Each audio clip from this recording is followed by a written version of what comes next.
sapagkat noong mga panahon na yon, stress na stress ako sa dami ng trabaho sa eskwelahan. Ang hirap po kasi nung nasuungan kong trabaho noong mga panahon na yon.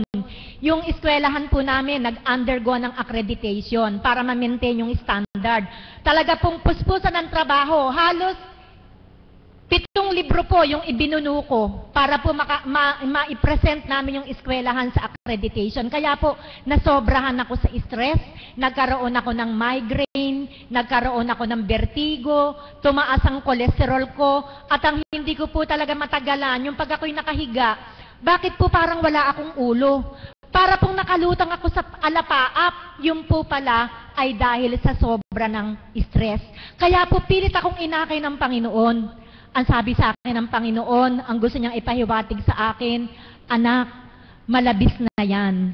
Hindi maganda ang sobrang pag-iisip, sapagkat iyan ay magdudulot sa'yo ng karamdaman. Halika na, aakayin kita sa aking dambana, at doon ay bibigyan ko ng kapayapaan ang iyong puso't kaisipan upang ang iyong mga karamdaman ay mawala sa iyong katauhan. Palakpakan po natin ang ating Panginoon. Hindi po siya sinungaling. Yung pong pinangako niya, pag-aaya niya sa akin sa dambanang ito, nagkaroon po ng napakagandang bunga. Ano po ang naging magandang bunga? Nawala po yung migraine ko. Hirap po ng may migraine, ano? Pag po may migraine, biglang-bigla na lang sasakit yung ulo mo. Aalis ka sa bahay mo na okay ang kondisyon, biglang aatake yung migraine, sobrang sakit, at ang side effect hanggang 3 hanggang 4 na araw. Pag ako po ay mina-migraine, alam nyo po, 3 araw nang wala yung migraine ko, pero pagka nagbahing ako, parang may nababanat na ugat sa ulo ko.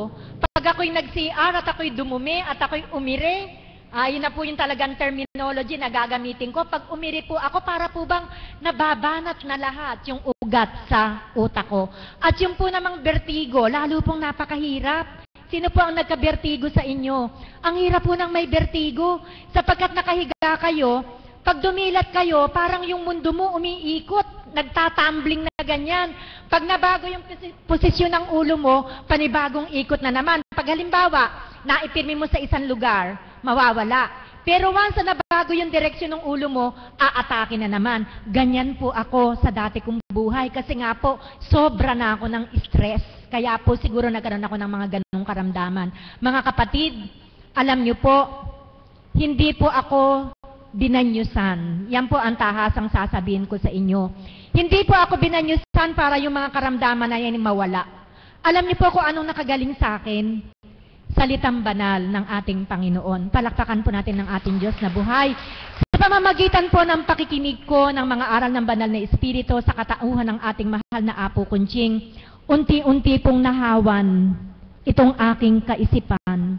Ang aking pong puso ay unti-unting nalinisan. At nangganap po itong malinisan, itong dalawang to'y nagkaroon ng kapayapaan at nagkaroon ng kalinisan ng aking puso at damdamin. Naramdaman ko po ang banal na Espiritu sa aking pagkatao. At nang maramdaman ko po siya, hindi ko po namamalayan lahat po ng mga karamdaman ko, unti-unting pinawi ng ating dakilang manggagamot, ang ating divine mercy. Kaya po, talaga pong yung awiting pong iyan ay napaka-memorable para sa akin.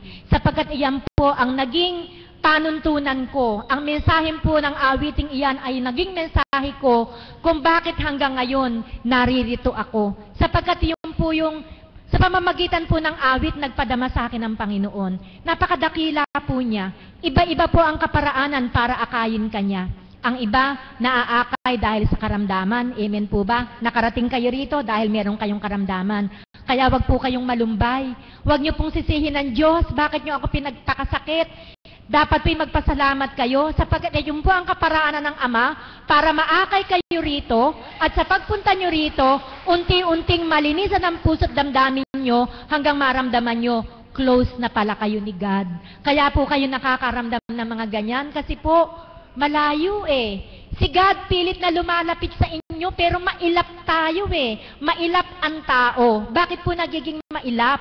Kasi marami kayong iniintindi sa buhay nyo. Iniintindi nyo lahat ng bagay, pambayad sa kuryente, pambili ng bigas, pambayad sa utang, etc. etc. Masyadong nakaka-stress. Samantalang kung magtitiwala po tayo sa Panginoon, Sabi nga po ng lyrics ng awitin, His timing is always perfect. Kaya sa perfect timing, mararamdaman nyo, kayo pala ay nakakahulagpos na sa mga nararamdaman ninyo. Kaya mga kapatid, totoo po yung lyrics na yon. You came at the right time in my life. I never forget how you brought the sun to shine in my life. Hindi ko yan malilimutan, sapagkat noong mga panahon na yon, madilim ang buhay ko. Pero nang ako hinanap ng Panginoon, sinabi sa akin ng Panginoon sa pamamagitan ng awit na yan, bibigay ko sa iyo ang araw upang matanglawan ang iyong buhay. Magkaroon ka ng ganap na liwanag, liwanag na hindi mapaparam at mananatiling nagliliyab habang ikaw ay kapiling ko sa iyong buhay. Magandang umaga po at maraming salamat. Salamat po, Tita Beth, sa napakagandang ibinahagi mo. Naging inspirasyon po ba sa inyo ang karanasan ng ating kapatid na Beth? Palakpakan po natin ang buhay na Diyos para sa ating Panginoon. Ngayon naman po, tatawagin ko po ang may kaarawan, si kapatid na Bunso, upang ipahayag niya ang kanyang galak na nag-uumapaw sa kanyang puso nang dumating nga po sa kanya ang Panginoong Kristo. Perfect timing po. Ngayon po, matiin po nating damhin sa ating puso kung paano nga ba ang kagalakan na dumating sa kanyang puso ang ating Panginoon. Tinatawagan ko po si kapatid na Bunso.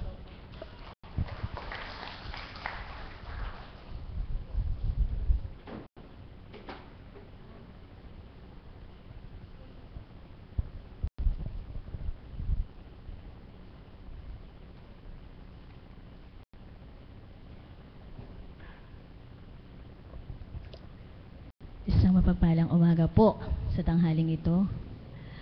Purihin at dakilain ng Ama, sapagkat sa araw na ito ay muli pinagkalooban ako ng isang taon na mabuhay sa mundong ito nang sa gayon masilayang kanyang nilikha. Napakabuti ng Ama, napakadakila niya. Totoong-totoo po o tuwirang sinasambit nga po sa bawat isa sa inyo na perfect timing po kung kumilos ang Panginoon sapagkat siya po ang naganap sa aking buhay na kung saan ang kanyang paghango sa akin, ang paghatak niya sa akin, ang pagtawag niya sa akin, ay yung po talagang lugmok na lugmok at tipong walang pag-asa po ako nang dumating sa aking buhay. Sapagkat nung time po na yon ay talaga pong naubos na po ang lahat sapagkat nawalan po ng trabaho ang kabiyak ng puso ko, naubos na po lahat ng mga naipon namin kasi nagre-renta lang po kami sa Maynila noon eh.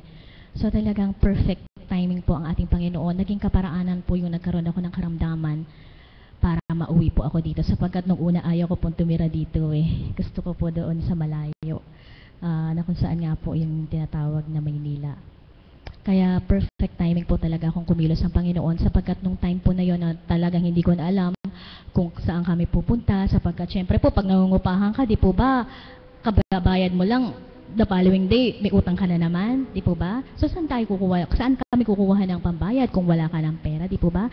So, nung time po na yon, doon kumilos ang Panginoon sa pamagitan nga po nagkaroon ako ng karamdaman at nung time po na yon, ay nanggagamot na po ang ating mahal na Apo Conching. So, naging kaparaanan po iyon para nang sa gayon ay mauwi po ako dito at yun naman po pala ay kaparaanan din upang kilalanin ko siya at upang paglingkuran ko po siya sa aking buhay.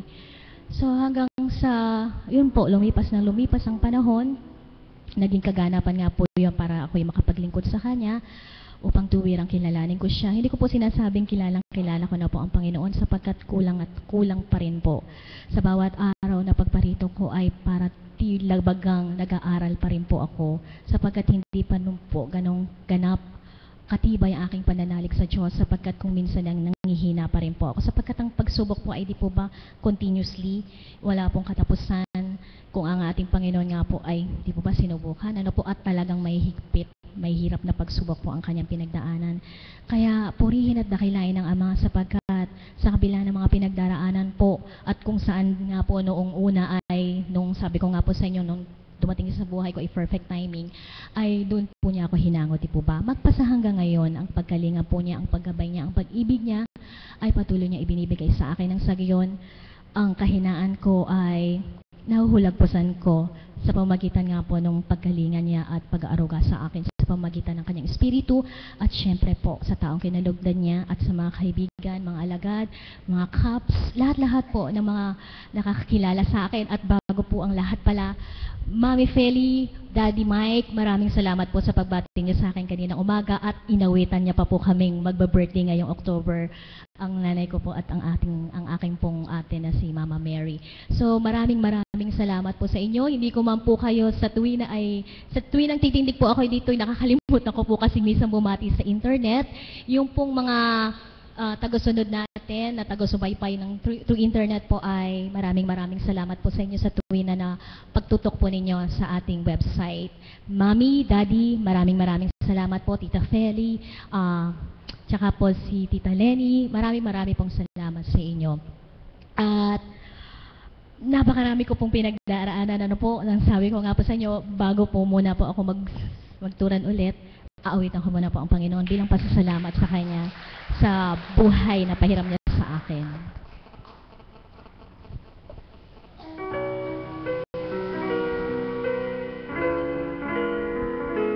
Tayo sandali. Pasasalamat muna kay Lord bago kay Mama Mary.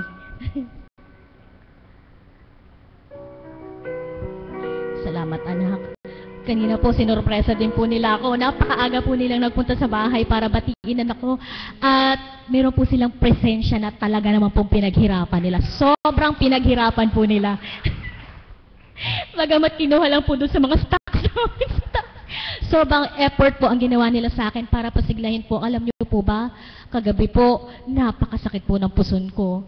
Sabi ko po, ito po ipakikibagahagi ko lang po kay Kristo sa kanyang mga pinagdaanan. Ngayon lang po naganap kasi sa akin yun na bago ako mag-birthday masakit po sa akin. Kaya pinasasalamatan ko po ang Ama at muli po ay nakatindig po ako para siya ipasalamatan at papurihan. Wala na pong masakit sa akin. Samantalang kagabi napakasakit po talaga ng puson ko. Tay, okay na po.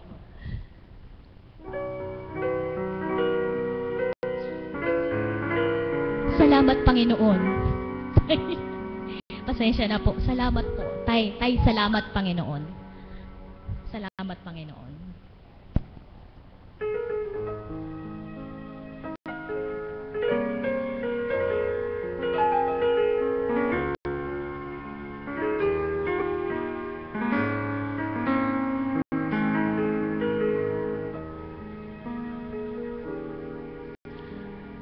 Salamat sa'yo, Panginoon. Salamat sa buhay ko ngayon. Kung hindi sa'yo ay walang matatamo sa mga pagsusumikap ko. Kaya sa bawat sandali sa iyo ako'y magpupuri dahil sa iyong kabutihang aking nakamtan. Ang pangarap kong tagumpay. Salamat sa'yo, Panginoon. Salamat sa nakamtan ko ngayon. At kailanman sa'yo ay hindi naliligaw. Ang buhay kong ikaw ang siyang lang.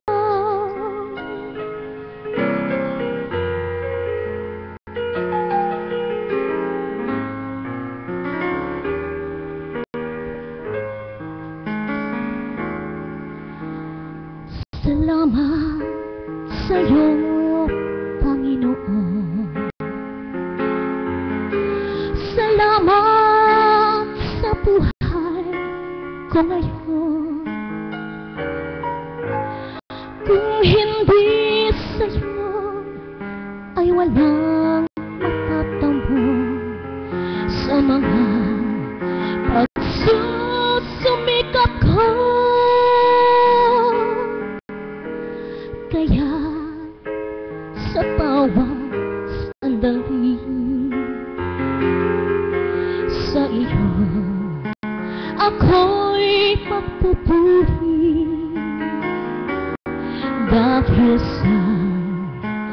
iyong kabutihang aking nakamtan. Ang pangarap kong tagumpay. Salamat sa iyo, Panginoon. Salamat sa nakamtan ko ngayon. At kailanman sa iyo ay hindi maliligaw. Ang buhay kong ikaw ang siyang tangan. Salamat sa iyo, Panginoon. Salamat sa nakamtan ko ngayon. At kailanman sa iyo ay hindi nalilikha. Ang buhay kong ikaw ang siyang tanggap.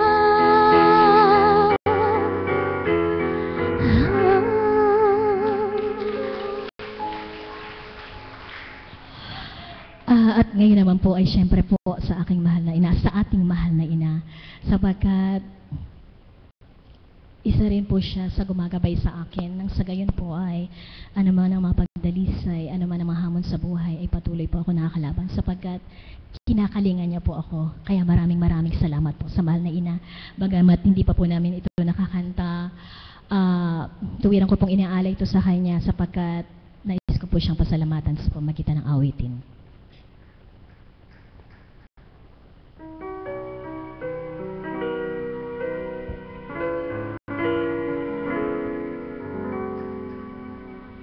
Sino mas malumanay sa tugong kumakaway? Sinong mas dalisay sa hamog sa himaymay? Sinong mas malamping sa mapaglarong hangin? Sinong mas maningning sa buwan na bituin? Abang Maria, mahal naming ina, ang landas tuko kay Hesu Kristo. Buong tiwala kaniyang winika, matanap nawa ang iyong salita. Sinong magpapayapa sa bagyong nananakot? Sinong magpapasigla sa damong sumukot? Sinong tanggungan ng mga dukha? Sinong tangkulan ng mahihina? Abang Maria, mahal naming ina, ang landas tuko kay Hesu Kristo.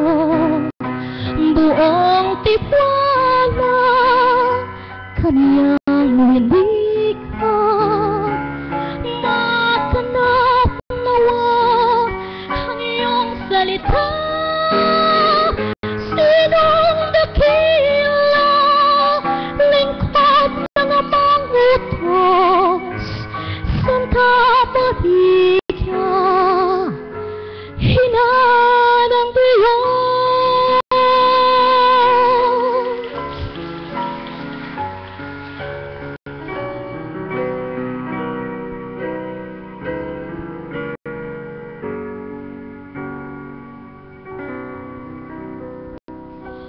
Maraming salamat po.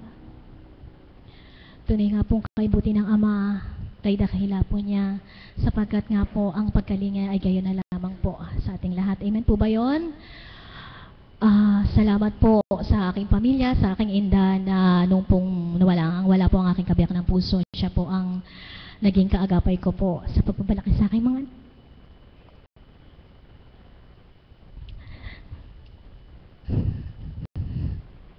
salamat din po sa aking mga kapatid.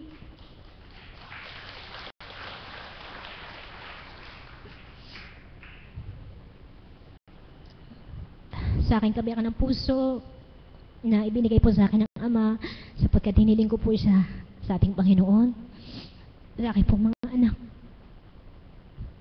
Sabi ko, hindi ako hiyak.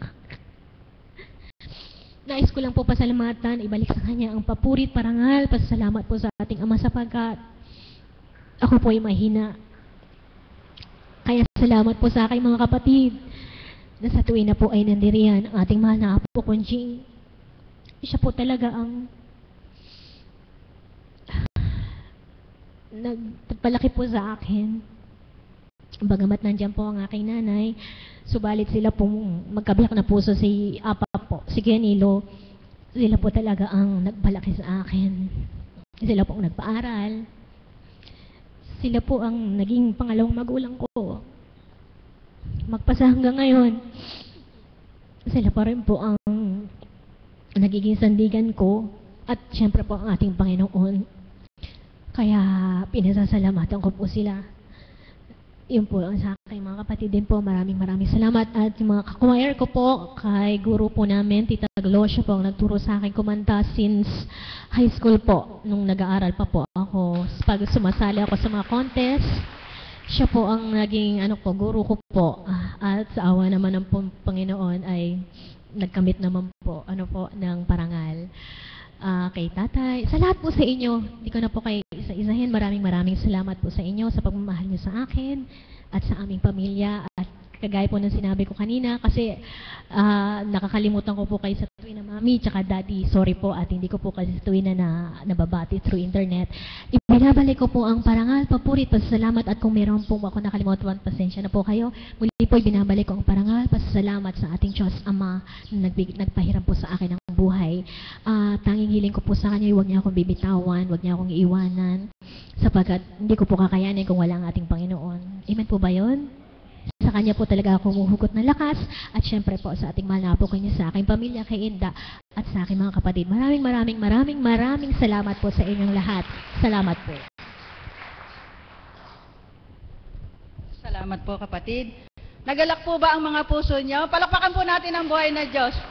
Sa kapahintulutan po ng mahal na Apo Conching, may room pa pong magbabahagi. Tinatawagan ko po si kapatid na Josie upang ibahagi niya sa atin kung paano nga ba ang perfect timing ni Lord na dumating sa kanyang buhay. Palakpakan po natin ang buhay na Diyos. Salamat po. Magandang umaga po sa inyong lahat. Kahit na po maulan ay magandang umaga pa rin po sapagkat yon ay nilikha rin ng ating Ama na magkaroon ng ulan sa lupa. Amen po ba yun? Sa akin po, hindi ko po mapagnilayan kung kailan dumating ang Panginoon sa akin. Sapagkat batid ko po mula nung ako yung bata pa hanggang sa ako ay nabubuhay. Alam ko po na dumating na ang Panginoon sa aking buhay. Sapagkat mula po nung ako naulila, wala na po akong mga magulang nung ako po ay mga 13 years old. At yun po ay alam ko na ang Panginoon ang gumagabay sa akin. Subalit pa, gaano ko ba siya kakilala? Maaring sabi po ni Tita Beth, na ang Panginoon lamang ang nakakakilala sa atin. Mula sa atin pagkasilang hanggang sa tayo pa rin ay nabubuhay sa mundo. Subalit, sa mga panahon na yon, dumating ng maraming pagsubok sa buhay ko. Minsan po, biyang ako'y bata pa, walang magulang. Ako po ay lumaki sa mga kapatid ko. At ang mga kapatid ko po yun ay ang mga stepsisters ko po. At ako naman ay nagpapasalamat na sila ay maganda naman ang kanilang pagpapalaki sa amin. Hanggang po nung dumating ang punto na ako ay nag-asawa, mas marami po ang naging pagsubok sa buhay ko. Dahil po sa buhay ng aking asawa, na lagi pong may nagagalit, meron pong after his life na marami pong nagbabanta na patayin siya. Minsan po pati mga pamilya nabantaan kung sino man ang nakasakay sa kanyang sasakyan ay sige, patayin na din kung sino, kung regardless kung sino, kung asawa, kung anak, kung ano, basta napatay nila ang pamilya namin. Yun po ay mga pagsubok na dumating sa aking buhay. Nagkaroon po ako ng isang very stressful life, an anxiety, na hindi ko po alam kung ano ang gagawin ko sa gabi, na wala pa ang aking asawa. Noon po ay parang naluloka ako. Ako po ay umiiyak, minsan tatawa, sapagkat hindi ko po alam kung ano ang nangyayari sa buhay namin. Ito ba ang kahulugan ng isang tumutulong sa kapwa sa pamamagitan ng pagsusulat? Ito ba ang ibinigay ng Diyos ng buhay na mga tumutulong sa mga inaapi? Yun ang tanong ng mga iniisip ko sa gabi. At pati ang mga anak ko ay sinusundan papuntang eskwela. Kaya po, lagi na lang kaming nasa crowd. Minsan po may time na iniba ko ang pangalan ko upang hindi ako makilala. Yun po ang mga kaparaanan o yun ang mga pagsubok na talagang dinanas ko. Subalit, hindi ko po yun itinanong sa Panginoon na bakit mo ako ginaganito mula pagkabata. Kundi ang sabi ko, Panginoon, ako naman ang tignan mo ngayon. Sabi ko, bakit gabayan mo ko?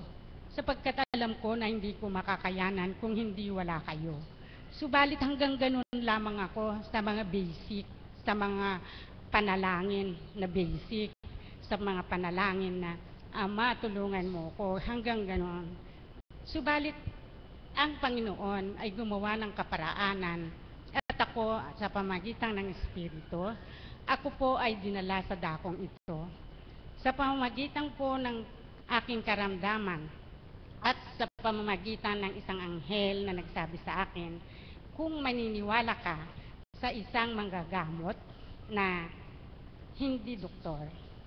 Sabi ko, sige. Ibinigay po niya ang address ng dakong ito. Hinanap po namin. At nang pagkapasok ko po dito, naiiba po ang pakiramdam ko. Ang sabi ko, siguro ito na nga yung kaparaanan upang makilala kong lubos ang ating Panginoon. At nang dumating po ako rito, parang alam ko na ang lugar na ito. Parang kilala ko na ang mga taong ito. Mula nung lumabas si Apo Kunching, sabi ko nakita ko na ito. Subalit hindi ko po maalala kung saan ko siya nakita. Subalit ang aking pakiramdam, dyan po ako sa likod nakaupo. Hindi ko naman po kailangan. Hindi naman po ako nagmamalaki. Hindi ko po kailangan yung ganitong gamutan. Sapagkat sabi ko nga, kung may resetang gamot, kaya kong bilhin. Subalit bakit ako dinala rito?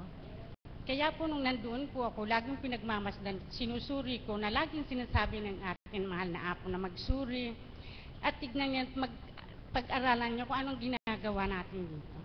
Ganun po ang aking ginawa. Hanggang po nung unti-unti na habang ako ay tumatagal, tuwing magpapabendisyon ako dito, natutumba ako. Nandyan pa lang ako sa gitna, nanginginig na ako. Hindi na ako makakakbang. At ang nandito noon ay si kapatid na Marie, ang permanent na nag-assist. At tuwing nandun na po ako, inaalalayan po ako. Paglagay po ni Apo Kunching ang kanyang kamay sa akin noon, bagsak po ako. Kung imagine po ninyo ang laki ko noon, na 190 pounds. Doble po sa katawan ko ngayon. Ano po sa tingin ninyo pag ikaw ay bumagsak sa simento? Di po ba masakit? Pero sa mga panahon na yon ay wala akong naramdaman na sakit. At doon po unti-unti kong nakikita ang pag-iibang anyo ni Apo Kunching mula sa likod na yan. Doon ko nakikita kung minsan napakagwapo niya. Kung minsan napakalaki niya. Kung minsan naman may balbas siya. Kung minsan ang kamay niya ay kamay lalaki. Kung minsan naman para siyang si Mama Mary. Pero hindi ko yun masabi sa iba. Dahil natatakot ako na baka sabihin nila ay naluloka na rin ako, kagaya ng para akong naluloka sa pagharap ng problema ko. Pero yun po ang totoo. Hanggang sa dumating ng panahon na talagang bumagsak ako at nang magpaalam ako ng hapon sa adoration, doon ko nakita ang espiritong buhay. Ang banal na espiritu sa katauhan ng ating mahal na Apo. Nakaluhod po ako noon, tandang-tanda ko pa, umiiyak po ako. Sapagkat hindi ko na po makita ang mukha ng ating mahal na Apo. Ang nakikita ko na po sa kanya ay isang mataas na lalaking nakaupo na puro nakaputi, mahaba ang buhok. Subalit hindi ko po siya makita yung mukha. Kaya sumigaw po ko, Apo, Apo, hindi ko na kayo makita. Subalit nakita ko po yung kamay niya. Ngayon, para po siyang nasa trono. Kung nakaganon. Ngayon, alam mo na kung sino ako. Ipalaganap mo ang Diyos na buhay. Kaya sabi, natumba po ako. Doon ko po nabuksan po ako talaga. Ang sabi ko sa Panginoon, hindi mo ako pinabayaan mula nung pagkabata ko. At ngayon nakikipagnaig na po kayo sa akin. Doon ko nakita ang Panginoon kung gaano ako kamahal. Ang aking mga sakit na dinadaig yung araw, nawala lahat. Hindi na po ako umiinom ng sabi nga nila, ngayon lang daw sila nakakita ng diabetic na lahat nakakain na walang sukat-sukat. Sapagkat noon may nutritionist pa akong binabayaran upang timbangin kung ilan portion ang kinakain ko. Subalit dito dahil sa dahon-dahon lamang na ininom ko, sa isang buwan, wala na po akong diabetes. Wala na rin yung mga nararamdaman. O sasabihin, sabi ko na Tita Beth na hindi natin maiwasan na may mga nararamdaman pa rin tayo. Pero kung may pananalig, pagtitiwala, at ang mahalaga ay tumanggap. Tumanggap na ang Diyos ay buhay, tanggapin ang kinalugdan, upang dahil sa Kanya, ang nagbibigay kung ano ang ibinibigay ng mensahe sa atin. Sapagkat kung tao lamang siya bilang tao, siguro palagay ko, gagamit siya. May donation boxes na tayo dyan.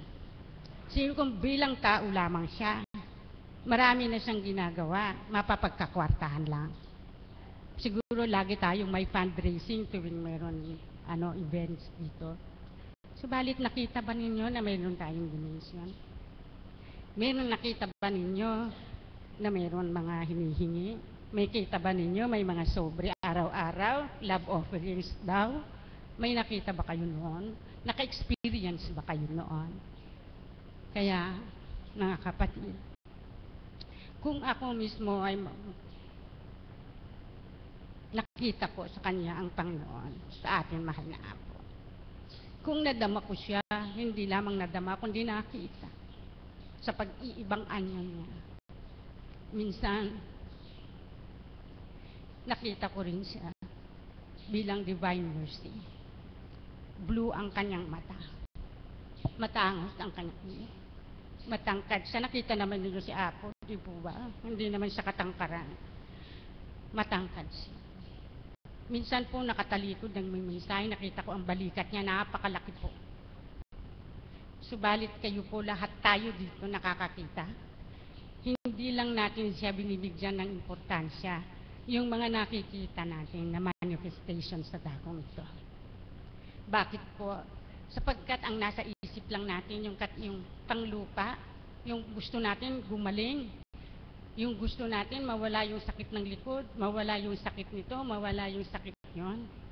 Pero kung titignan lang po natin, kalimutan natin ang mga sakit-sakit natin, yung kadahilanan kung bakit tayo narito, makikita po ninyo kung ano ang ibig sabihin ng nananahan ang ating Ama, Anak, at Espiritu sa dakong ito. Amen po ba yun? At pag yun po ay nakita natin, maniwala po kayo sa akin, lahat ng nararamdaman natin, mawawala yun. Hindi natin yun na nararamdaman. Hindi natin agad-agad yun na makikita na tayo'y gumaling na. Kundi, magigising na lang kayo isang umaga. Wala na ang mga sakit niya. Maraming salamat. Salamat po, kapatid. Na-inspire po ba kayo sa pagbabahagi na ating kapatid? Tunay nga po na katotohanan ng kanyang tinura na hindi po natin siya pwedeng pag-isipan bakit nakikita niya ang ganong manifestation sa katauhan ng ating mahal na Apo Conching.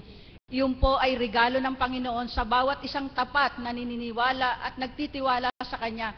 Kaya kayo rin po, pwede niyong makita ang mahal na Apo sa katauhan ng ating Panginoon kung kayo po ay tatanggap, magpapakatotoo sa ating mga sarili. Yun po ang susi.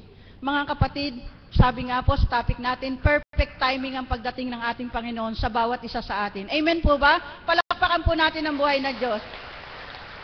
Huwag po kayong malungkot kung napunta kayo sa dakong ito ay may karamdaman kayo na sa dating buhay nyo parang pasan nyo na ang daigdig na wala na kayong pag-asa. Subalit purihin natin ang Panginoon sa pagkaparito nyo sa dakong ito kung saan bumababa ang banal na Espiritu sa katauhan ng ating mahal na Apo Conching. Binigyan po tayo ng pag-asa ng ating Panginoon. Binigyan tayo ng hope upang ang pananampalataya natin na natutulog o walang pag-asa ay muling mabuhay dahil mahal tayo ng Diyos. Palakpakan po natin ang buhay na Diyos. Nais ko lamang pong susugan ang pagbabahagi ng aking kapatid na Josie na bilang tayo na tao sa lupa na nadako sa dakong ito at nabuksan sa pamamagitan ng banal na Espiritu sa katauhan ng ating mahal na Apo Conching, na nabatid natin ang marapat at tama sa ating buhay. Manahan na po tayo sa kalooban ng ating Panginoon. Talikdan natin ang ating dating buhay na dati nating iniwanan upang makamta natin ang kagalakan sa tuwina sa ating buhay. Ano man ang karamdaman na ating nararamdaman sa mga oras na ito, ang mga pagsubok o pagdalisay na dumarating sa atin, isang tabi po natin yan at papasukin natin ang banal na Espiritu ang kanyang mensahe sa kanyang kinalugdan ng ating mahal na Apo Conching at tunay po tayo din ang magagalak at masisiyahan. Kaya nagpupurit, nagpapasalamat ako sa ating Ama sa pagpili niya sa taong kinalugdan niya sa dakong ito na madali nating napupuntahan ang lugar na ito, hindi na tayo kailangang gumastos ng malaking salapi upang makanig ang banal na Espiritu sa katauhan ng ating mahal na Apo Conching. Kaya buong buhay ko po, samantalahin ko na po yung oras na ito, nagpapasalamat ako sa ating Panginoon sapagkat nakilala ko ang banal na Espiritu sa katauhan ng ating mahal na Apo Conching at doon sa pagkakakilala ko sa Kanya, nagbago ang aking buhay. Palakpakan po natin ang buhay na Diyos. Ang ating mahal na Apo Conching bilang ginagamit ng ating Panginoon, makikita po natin sa Kanya ang kababaan ng Kanyang kalooban. Wala siyang pinipili sa atin, mahirap po, mayaman, pantay-pantay lang po sa kanyang pananaw. Amen po ba? Hindi po siya nagtatangi, kundi ang pagmamahal niya sa tuwina ay binibigay sa atin. Kaya hanggat maaari po, huwag nating samantalahin ang pag-ibig na ipinadarama ng ating Panginoon sa katauhan ng ating mahal na Apo Conching.